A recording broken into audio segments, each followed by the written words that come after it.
j'aurais dû commencer par là d'ailleurs, Benoît Serre, puisqu'on parle du télétravail et de ceux qui l'ont découvert. Est-ce que l'essayer, c'est l'adopter ou est-ce que l'essayer, c'est l'éprouver? Après un mois, le premier bilan que vous faites, Benoît Serre.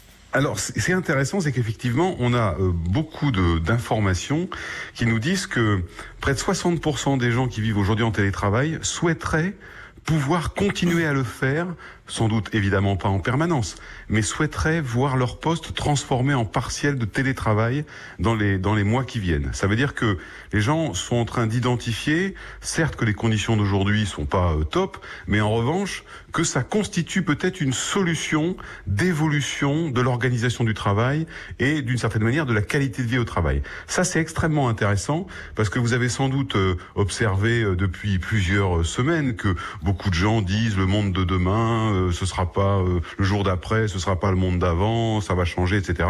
Peut-être pas dans des proportions considérables, mais en tout cas sur ce point-là, il est assez probable que ça va changer, qu'il va y avoir une demande des salariés de pouvoir le faire en télétravail. Demande qui va rejoindre sans doute l'intérêt d'un certain nombre d'entreprises, parce que on a découvert qu'on était soumis à ce type de pandémie. Beaucoup de scientifiques disent aujourd'hui que ça pourrait recommencer dans les années qui viennent. Autrement dit, des entreprises ont tellement souffert pour installer le télétravail qu'elles se disent qu'elles doivent conserver ça en termes de gestion de crise aussi. Donc il y a deux bonnes raisons, la volonté des salariés et l'intérêt des entreprises. Oui, parce que je reviens à ce que je disais, des intempéries, il y en aura à nouveau, des grèves, il y en aura à nouveau, la pandémie, on ne sait pas évidemment, donc il faut au moins l'organiser. Alors je voudrais vous faire écouter un témoignage. Le témoignage d'Estelle, justement, qui nous parle de son télétravail.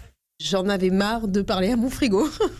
Moi, j'ai besoin de voir du monde, quoi. Rester seule toute la journée, c'est très, très difficile, quoi. Et une histoire de confort, parce que chez moi, je suis devant mon petit écran d'ordinateur portable, avec ma chaise de cuisine. En fait, je suis carrément mieux au bureau.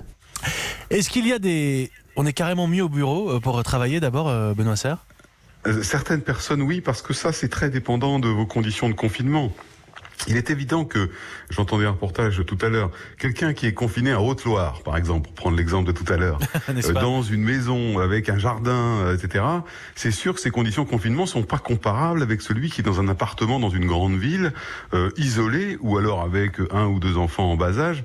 Donc c'est vrai que les conditions de confinement vont beaucoup influer sur la manière dont vous percevez le télétravail. Mais au-delà de ça, ce que dit Estelle est intéressant, c'est ce que je vous disais tout à l'heure, c'est-à-dire que la dimension collective du travail, c'est-à-dire conduire un projet ensemble, échanger, travailler ensemble, rigoler, quelquefois s'engueuler, peu importe. Tout ça manque quand vous êtes en télétravail parce que vous êtes un peu seul face à vous-même. Alors certes, vous avez des calls, vous avez des meetings, alors tous les systèmes existent en vidéo, etc. Mais c'est quand même pas pareil. Donc vous êtes un peu tout seul. Donc les conditions de votre confinement vont beaucoup influencer la manière dont vous percevez le télétravail.